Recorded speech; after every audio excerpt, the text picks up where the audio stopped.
olha só. Bom, agora para terminar a matéria, a gente precisa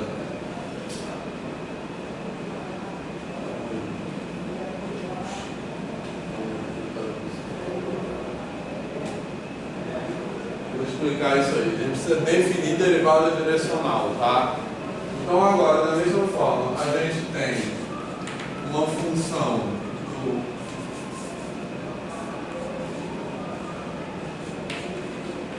do Rn no Rn. Eu vou pegar um ponto x0 pertencente ao domínio e eu vou pegar um vetor U qualquer pertencente ao Rn, tá? Porque o que eu quero definir?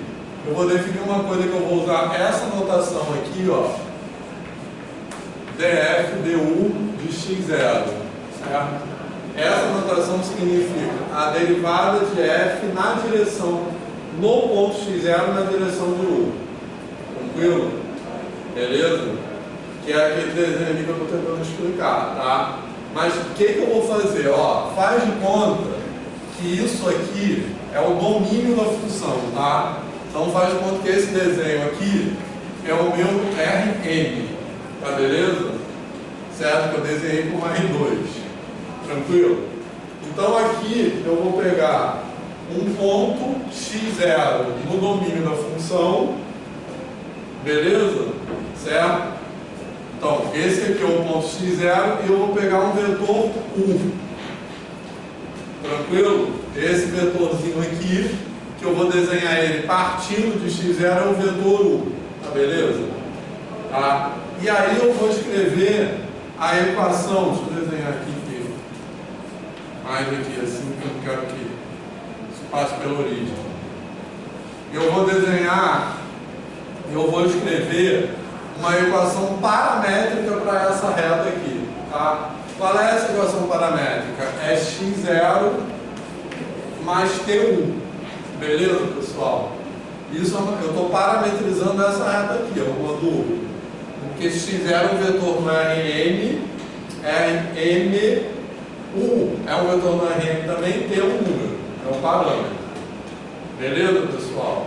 Certo? Então, o que vai ser essa derivada direcional? Em vez de eu olhar a função, de eu derivar a função em todo, globalmente, vamos dizer assim, em torno de x, eu vou olhar para a função só numa direção. E vou olhar qual é a derivada da função naquela direção. Entendeu?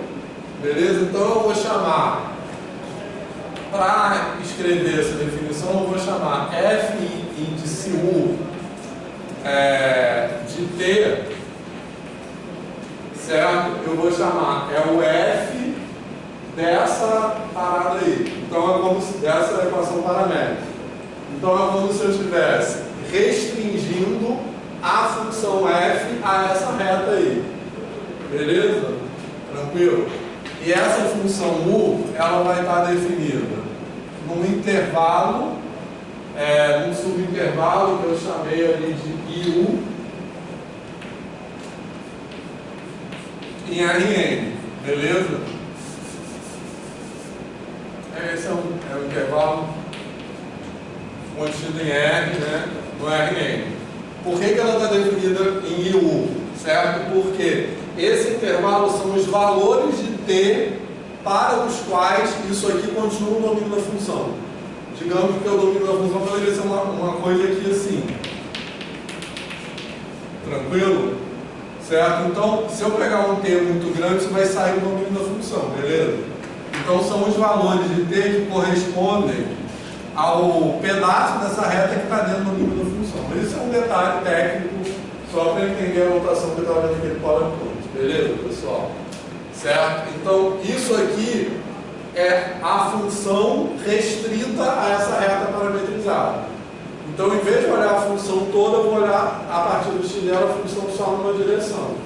Tá? E aí eu vou dizer que essa derivada parcial de f em x0 na direção de u é a derivada dessa função f' u quando t é igual a zero, porque quando t é igual a zero eu estou em x0.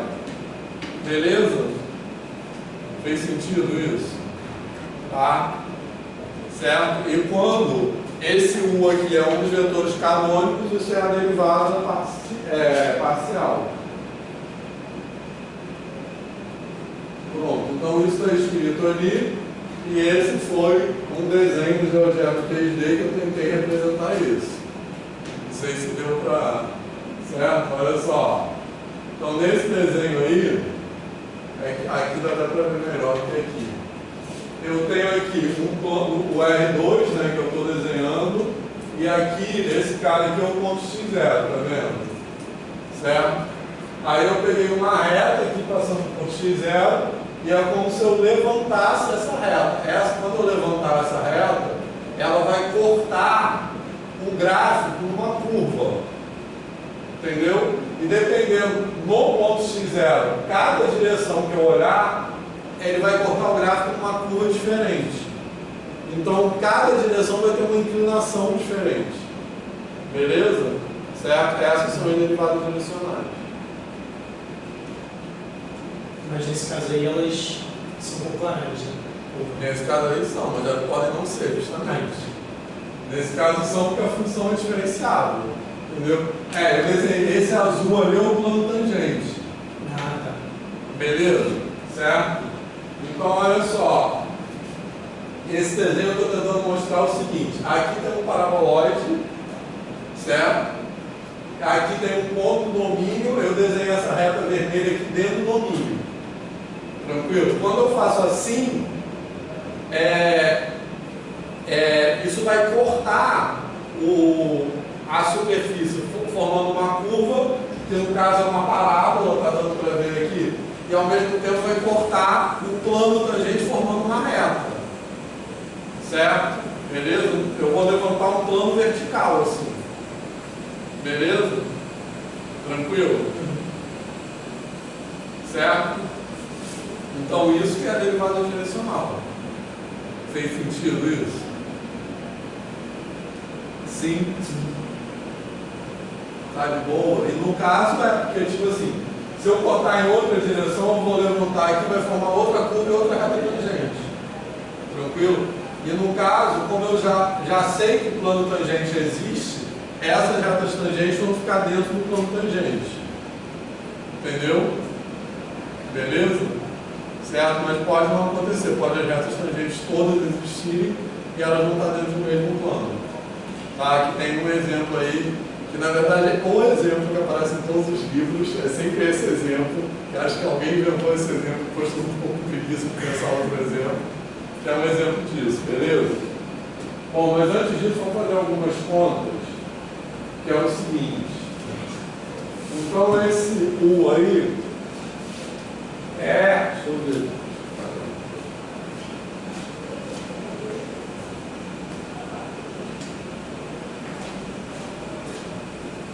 Isso aí fez sentido, pessoal, para vocês?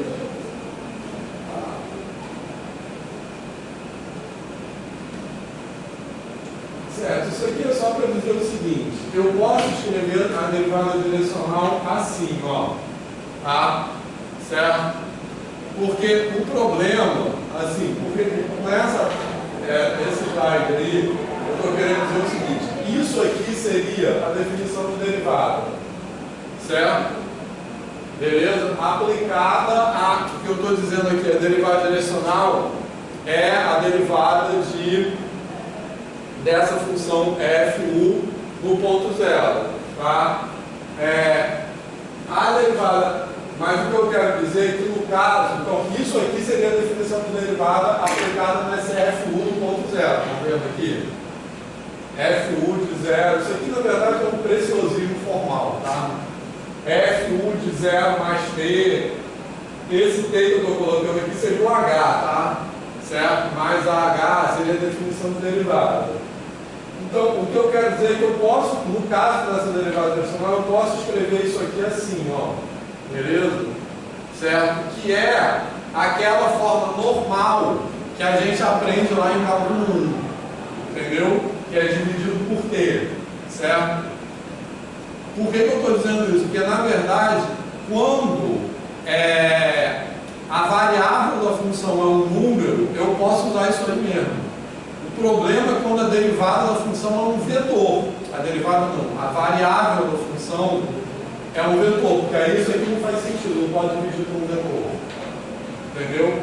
Mas quando a variável da função é um número, eu posso escrever a derivada daquela mesma maneira que eu escrevo o cálculo 1. Porque isso aí vai ser um número, isso aqui vai ser um limite vetorial, e o resultado disso é um vetor. Que na verdade esse vetor seria uma matriz coluna. Tá legal? Que seria o vetor tangente, no caso. Tranquilo? Tá? Mas isso aí tudo é para dizer simplesmente que eu posso escrever a definição de derivada direcional assim.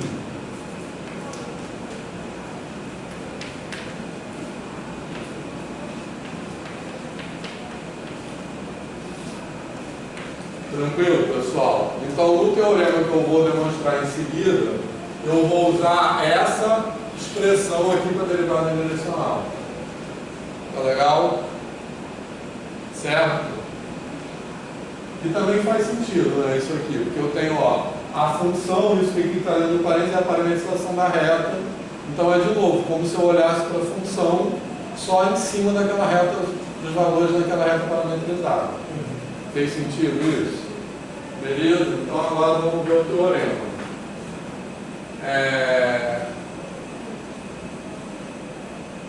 Não, isso aí é só que eu estou arrumando a definição. Isso aí é só a repetição dos slides anteriores, tá? Mais organizado. Mas é isso aí, deixa eu ver se eu não esqueci de falar nada. Tá, pronto. Então agora sim o teorema, tá? O teorema é o seguinte, então, se f é diferenciado para lá, então as derivadas direcionais existem e é dado por essa relação aqui. Tá legal? Certo? Então, posso apagar aqui?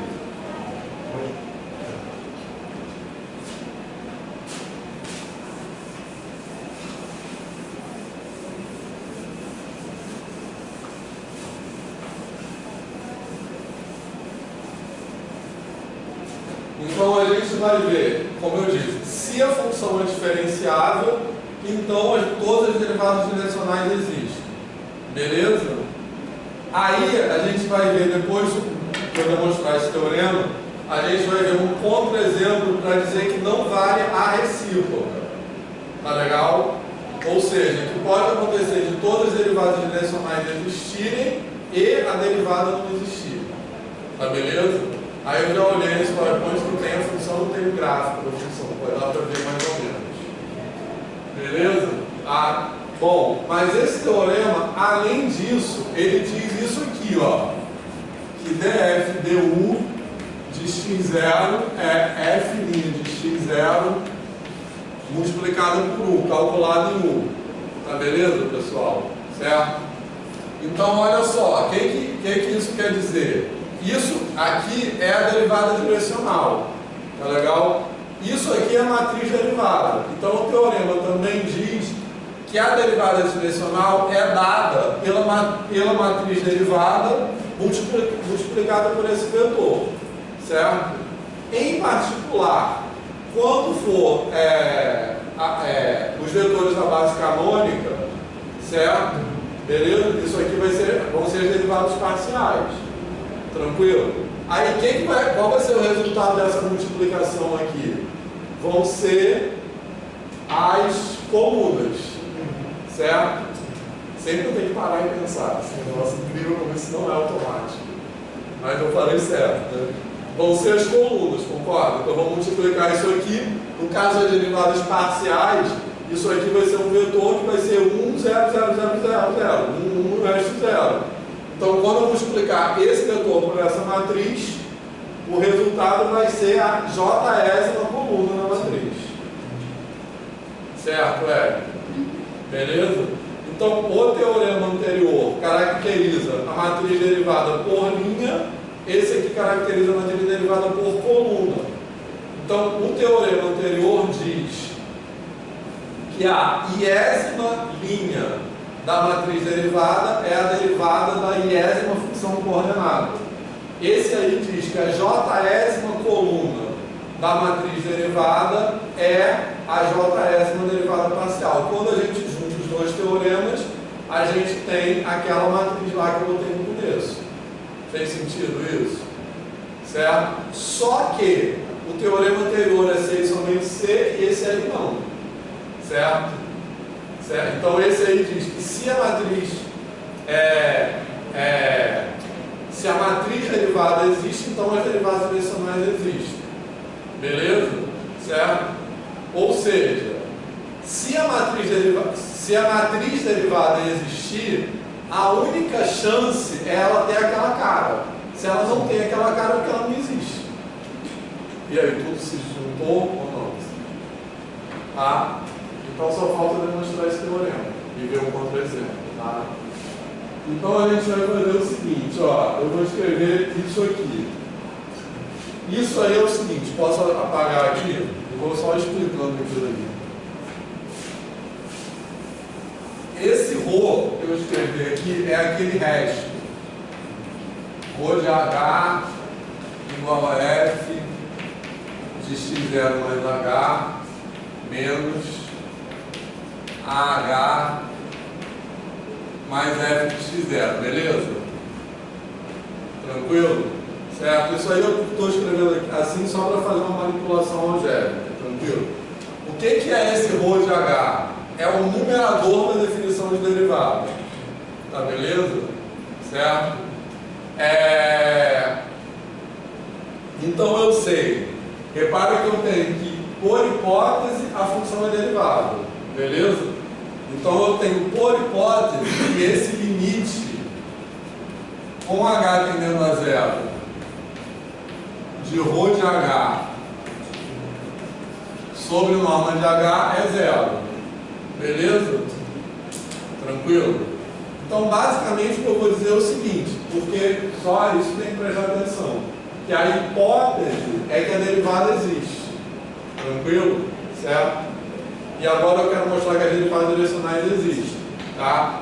Então, basicamente, o que eu estou fazendo ali é, já que esse limite aqui existe e dá zero, então se eu substituir H por TU, porque esse H aqui é um vetor, tá legal? Porque eu tenho aqui x0 mais H. Então esse H aqui é um vetor do Rn. Se eu substituir H por TU, esse limite aqui também vai ser zero. Tranquilo? Porque esse limite, quando H tendendo a zero é zero, certo? Eu estou fazendo uma restrição desse H, então esse limite também vai ser zero. Beleza? Então eu vou ter, deixa eu botar aqui, se eu substituir H por TU, eu vou ter que esse limite com T tendendo a zero de ρ de TU sobre norma de TU também tem que ser zero. Beleza? Tranquilo? Fez sentido isso? Tá? Lembrando que isso aqui é a hipótese do teorema, porque isso aí equivale a dizer que a derivada existe. Tá? Então, o argumento da definição é esse, o resto é conta. Tranquilo? Então, o que eu vou fazer? Eu vou pegar essa parada aqui e vou substituir H por TU.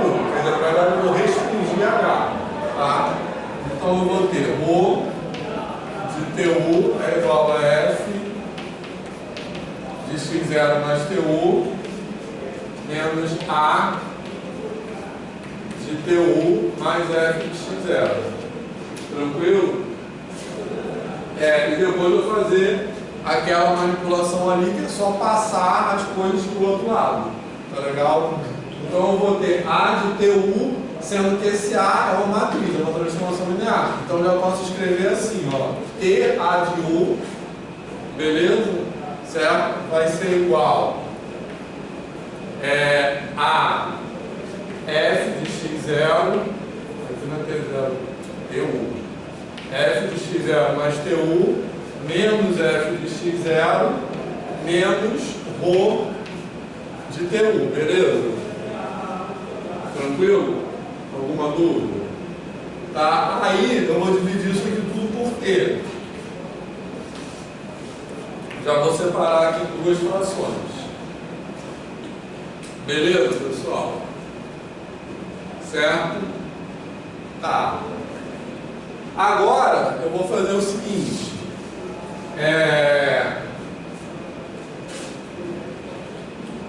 Alguma dúvida aqui?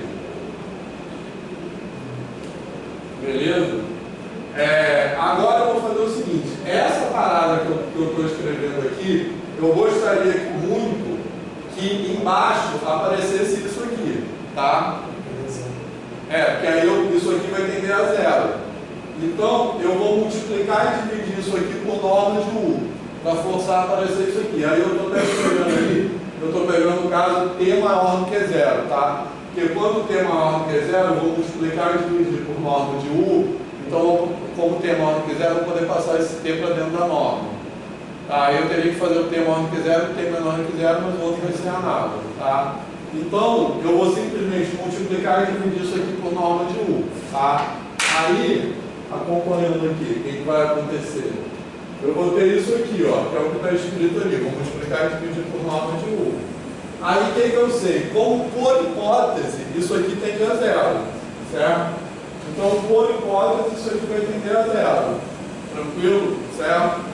Se isso aqui tende a zero, quando T tende a zero, significa que isso aqui tende a isso. Certo? Quando T tende a zero. Porque isso aqui é constante, não depende de T. Tá?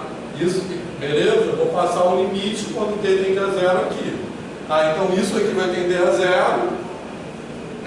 Então, isso aqui vai tender a isso aqui. Tá? Então, é isso que é o meu objetivo de mostrar. Eu chego a essa conclusão. Aí eu botei zero pela direita e teria que fazer o zero pela esquerda, que é análogo. Tá? Esse limite é algo, esse é o louco que está escrito aqui em cima. Tá? Beleza? É como se eu estivesse pego o U do denominador e passado por lá. Você não pode fazer isso. Aí por isso que eu tenho que fazer esse malabarismo. Mas na prática acontece no mesmo. Na prática é isso, exatamente, entendeu? Certo? Por isso que eu falei, o argumento é esse aqui, só que agora é só um algoritmo, entendeu? Mas reparem que o que apareceu aqui no final é exatamente o que está escrito aqui, tá? Porque isso que está aqui é o DFDU, esse limite aqui. A menos de zero para a direita, não importa. Isso aqui é o DFDU. E esse AU é isso aqui. O A é o F' de zero. Beleza? Tranquilo? Fez sentido isso? Sim. Tá. Então, como eu falei, deixa eu ver se tem agora. Isso, aí é isso que eu falei, ó, juntando as duas coisas, pelo teorema 1 eu tenho uma caracterização por linha, pelo teorema 2 eu tenho uma caracterização por coluna, beleza?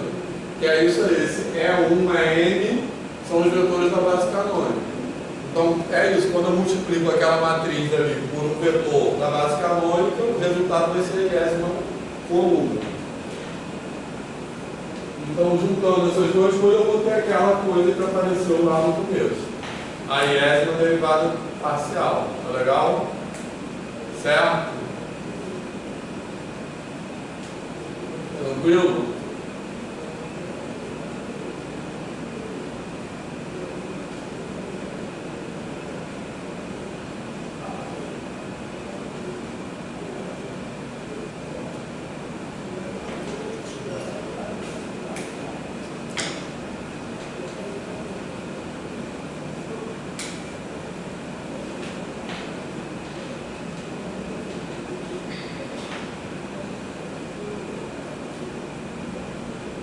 Certo, pessoal? Só que, como eu já repetindo o que eu falei agora há pouco, o teorema 2 é uma condição necessária, mas não suficiente.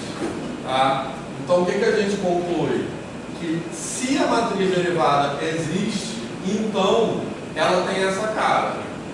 Certo? Então, essa cara aí é o único candidato possível a ser a matriz derivada, certo? Que é aquilo que eu falei logo antes do intervalo, né? Assim, para a gente aplicar aquela definição de derivada no RN, a gente precisa ter um candidato à matriz derivada. Então, esses dois teoremas juntos nos dizem que só há um candidato possível. Se esse candidato falhar, é porque não existe matriz derivada. Tá? Então, agora, para terminar, vamos ver o exemplo de quando esse candidato falha, que é essa função aí, tá? Certo? Tranquilo? Então, a gente vai ver, beleza, pessoal? Tá? Essa função, ó, já aparece o gráfico dela aí, ó. Então, pelo gráfico, até que essa figura dá para ver, aqui no computador fica mais nítido, mas eu acho que aí dá para ver legal, ó. Tá? Reparem só, dá para ver que dá para ver como é que é essa curva. Olha só, então dá para ver que aqui, ó, a reta tangente dela é horizontal, no eixo X, sei lá, que eixo é esse? Mas algum eixo. E aqui a reta tangente dela é horizontal. Tranquilo? Se eu fizer qualquer outro corte, assim, em volta da origem, aparece uma reta tangente aqui, estão vendo? Mas quando eu junto isso aqui, tudo forma um biquinho ali. Entendi. Dá para ver esse biquinho? Sim. É como se eu olhar, mas quando tipo assim, como se fosse uma dobradura, né? Quando eu faço, forma um biquinho ali. Tá legal? Esse gráfico aí foi feito no... Hã? Muito doido isso. Mas dá para enxergar? Nada assim. Dá para enxergar que ela não é derivada? Porque olha só, justamente a conta que eu vou fazer é o seguinte, olha só, aqui a derivada parcial é zero, tá vendo? Aqui a derivada parcial é zero. Então, se o plano tangente existir, ele teria que ser um plano horizontal. Zero. Mas claramente não é, porque olha só a inclinação aqui como é. Sim. A inclinação aqui é 1. Então, se você olhar, qualquer direção tem uma reta tangente, mas a reta vamos fazer uma parada assim, ó. Elas não formam um plano. Certo? Érica, tem esse lá. No PowerPoint. Salvando uma pasta aqui. Tá. Beleza, mas esse desenho aqui depois vocês vão. Deixa eu ver como é que tá no PDF isso. Eu tô olhando aqui no PowerPoint, aqui esse projetor é. Isso tem a ver com essa eliminação do zero. É. Se fosse uma. Isso, porque Um você. polinômio bonitinho, nunca Não. vai ser isso. Entendi. Exatamente. Tá, então isso aí é só fazendo a conta, tá? Bom, essa aí é a conta. Então isso aí eu estou aplicando aquela fórmula. É simplesmente uma conta mesmo isso, tá? Da derivada direcional no zero numa direção de um vetor qualquer. Esse vetor U, que é o vetor na direção do vetor quando eu estou chamando de AB. Tá legal? Então eu substituí, ó, f de 0, 0 mais TAB, menos f de 0, 0, f de 0, 0 por definição é zero. Então isso vai dar limite de TA, TB sobre T. Beleza? Aí eu substituo esse TA, TB, vai ficar aquela parada ali, ó. Vai ficar T3, que no denominador aparece em T2, certo? E aí esse T cancela, então essa aqui é a fórmula para a derivada direcional no zero em torno de um vetor qualquer. Beleza? Certo? Então, isso quer dizer que se a matriz se a matriz derivada existe, teria que valer essa fórmula aqui, tá? Que é a fórmula que está no teorema 2. Beleza? df du é f' de 0, 0 multiplicado por U. Só que não pode ser, porque isso aí não é linear, isso aqui não pode ser o resultado de uma matriz multiplicada por um vetor. Entendeu? Uma matriz multiplicada por um vetor vai dar AX mais BY, não pode ser isso aí. Entendeu? Beleza? Então, isso mostra que eu estou justamente fazendo aquilo que eu falei agora há pouco. Se essa função tivesse derivada no zero, a derivada só podia ser essa, mas essa não pode ser derivada porque não é linear. É isso basicamente, beleza? Então é esse exemplo aí. Então pronto, acabou por hoje. Hã? Que loucura. Tá. E aí, o que vocês acharam dessa parte? Assim, eu acho bom revisitar essas partes de cálculo 2, que é uma coisa que eu sempre uso. Acho que foi um ponto muito grande de defasagem da informação, a parte de cálculo 2 e cálculo 3 especificamente. Eu acho que eu tive, assim, foi primeiro, segundo, terceiro período, né? Então não tinha a mesma maturidade que eu tenho hoje em dia. Então também, além da questão da didática mesmo, ainda teve a questão de, tipo assim, eu também não estudei, né, como eu deveria estudar. Então acabou que esse foi um ponto de, assim, na minha formação eu tive muita dificuldade. Então algumas coisas eu lembro, mas a maioria das coisas eu já esqueci. Na verdade, nunca aprendi para poder lembrar. Então é bom poder rever essas coisas com uma cabeça um pouco diferente. Você fez há pouco tempo, né? Eu acho interessante porque quando eu fiz, assim, eu lembro que a gente focou inicialmente bastante sobre EDO, principalmente. Aí já partiu para a parametrização, só que aí em parametrização eu achava que era muito decoreba de como que ia ficar o formato geométrico e não dava para entender às vezes o porquê que era daquela forma. Então, a parametrização da reta é tal. A parametrização de... E aí eu tenho para decorabazinha, sabe? E aí depois dessa parte de parametrização, essa parte de derivada direcional, etc., eu acho muito conceitual, pouco visual, né? Então é mais as fórmulas mesmo no quadro, e aí, então a derivada direcional é a que você vai utilizar esse formato aqui. E era pouco visual como que funcionaram as coisas. Então é bom essa parte da gente entender como que realmente funciona graficamente, etc. Eu acho exatamente isso, né? Fica muito... Você acha que ajudou essas aulas a pensar nisso mais geometricamente?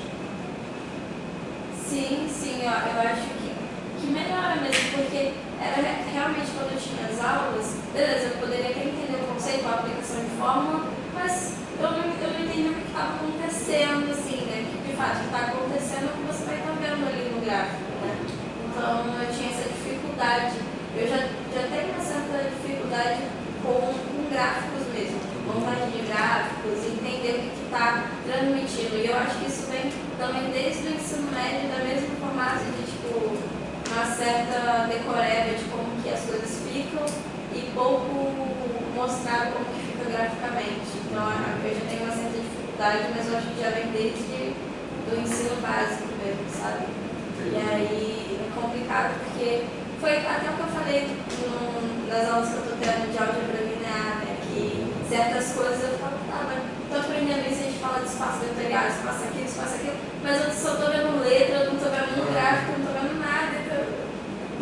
Não, mas essa coisa que eu falei do espaço, da dimensão do espaço-solução, muito a ver com isso, né? O que a dimensão é essa? Sim, eu lembro que tinha pessoas que estavam com dificuldade, por exemplo, às vezes, de definir, a gente tinha um sistema e tal, aí qual que é a dimensão da solução do meu sistema? A pessoa não estava entendendo que era, mas eu tenho um sistema tal, e a dimensão não está dando exatamente a que está no meu sistema, mas é da solução, não é do sistema. Sim. Então, tipo, tinha umas diferenças que as pessoas às vezes não estavam sabendo, né, identificar. Aí, mas você acha que essas aulas ajudaram? Ajuda. Então, vou falar só mais uma coisa que é tipo 2 minutos, tá? Que é uma coisa que a gente aprende em cálculo 2, que eu acho que também fica meio largado, que é 2 minutos que não está nesse PowerPoint. Posso apagar isso aqui? Que é o seguinte, quando a gente tem funções, por exemplo,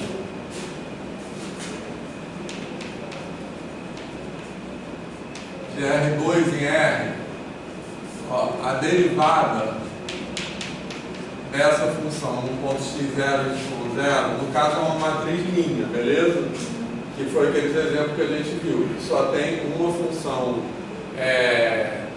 coordenada e duas variáveis, tá? Então isso aqui vai ficar df dx nesse ponto x0, y0, df dy nesse ponto x0, y0. Beleza? Tranquilo? Certo? Aí, em cálculo 2, a gente aprende uma coisa chamada gradiente, que é isso, certo? Então, o gradiente é a matriz derivada naquele caso particular. Tranquilo? Só que aí, formalmente, a gente define o gradiente é um vetor, beleza? Então, formalmente, o gradiente é o transposto dessa matriz aí, tá de boa? Certo? Porque em álgebra vetorial a gente considera os vetores como matrizes colunas. Beleza? Isso é uma matriz linha. Então, o gradiente, ele é o quê? Ele é o vetor do R2 df dx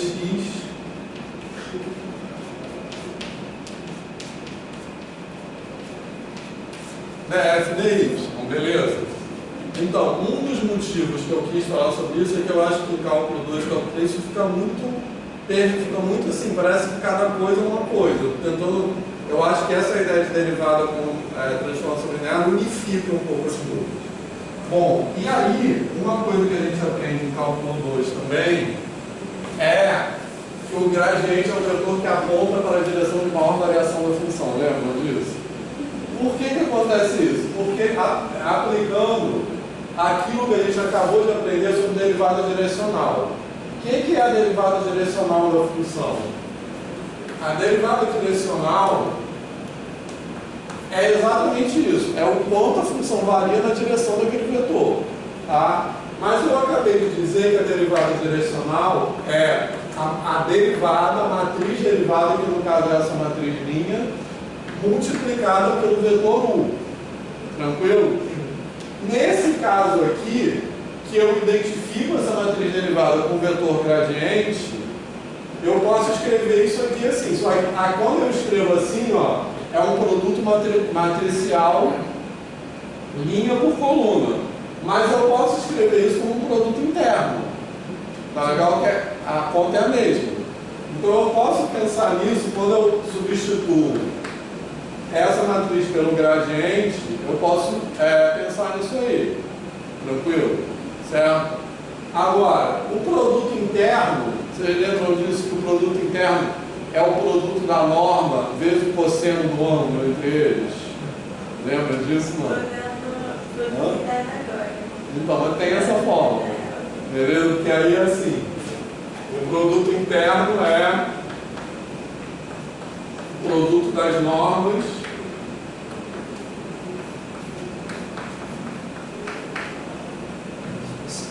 vezes o cosseno do ângulo, tá? Dependendo da fórmula contrária. Hã? Dependendo da fórmula contrária. O cosseno É o produto interno de sobre o produto das normas. Isso é uma forma, isso aqui é uma conta também, uma forma que a gente aprende em álgebra linear, normalmente, beleza? Tranquilo? Então, uma consequência dessa fórmula é que quando esses vetores são perpendiculares, o produto interno é zero. Beleza? Certo? Porque o cosseno é zero. Agora, quando é que isso aqui é máximo? Quando o cosseno é 1. E quando é que o cosseno é 1? Quando esses vetores são colineares. Beleza? Certo? Quando o cosseno é zero, esses vetores são perpendiculares. Então, na verdade, isso é a direção de menor variação da função, quando o cosseno é zero. Beleza? E quando o cosseno é 1, isso aqui atinge o maior valor possível. Entendeu? Então, o maior valor da derivada direcional é quando esse vetor aqui está na direção do gradiente. Beleza? Por isso que o gradiente é o vetor de maior variação, que aponta para a maior variação da função. Fez sentido isso? É uma conta bem boba, né? Assim, ligando com álgebra linear, mas aí fica tudo um monte disso aqui, um saco de coisas, né? Assim. Beleza? A outra coisa que também fez sentido isso, Sim, João. Sim, fez. Fez? A outra coisa, você fez cálculo 3, não? Tá, que eu não vou desenvolver isso, mas em cálculo 3 aparece um tal do determinante jacobiano. Certo? Esse determinante jacobiano é exatamente o determinante da matriz derivada. Certo? E para que a gente usa esse determinante jacobiano? Para a gente, quando a gente faz mudança de variáveis em integral múltipla, que é uma coisa que a gente aprende em cálculo 3. Certo? Que é como se fosse aquela substituição em cálculo 1, quando a gente faz integral por substituição, ali você está fazendo uma mudança de variável. O análogo a isso em cálculo 3, a gente multiplica pelo determinante jacobiano, tá? Que é o determinante da matriz derivada. E é a derivada da mudança de variáveis. Tranquilo? Então, por que é o determinante da matriz derivada? Porque a gente, para entender isso, tem que juntar duas coisas. A matriz derivada aproxima a função no ponto. 2, o que é o determinante? Determinante, que a gente já falou aqui também, ele significa a deformação de áreas. Então, o determinante 2 significa que as áreas são multiplicadas por 2. Certo? Então, esse determinante jacobiano, a gente tem que multiplicar por ele, porque quando a gente faz uma mudança de variáveis, a multiplicação do determinante jacobiano é uma forma de compensar essa deformação de áreas ou volumes, enfim, causada pela mudança de variáveis. Fez sentido isso? Que é uma coisa que a gente não é falado isso em cálculo 3. Simplesmente é falado, é assim e pronto. Parece com mágica. Isso. Talvez agora no final da disciplina, quando a gente falar de integral, a gente possa falar um pouco mais disso, mas fez sentido isso. A ideia de derivada com matriz é a ideia de determinante de matriz. É isso. Então valeu. Mais algum comentário? Tá. Então beleza, pessoal.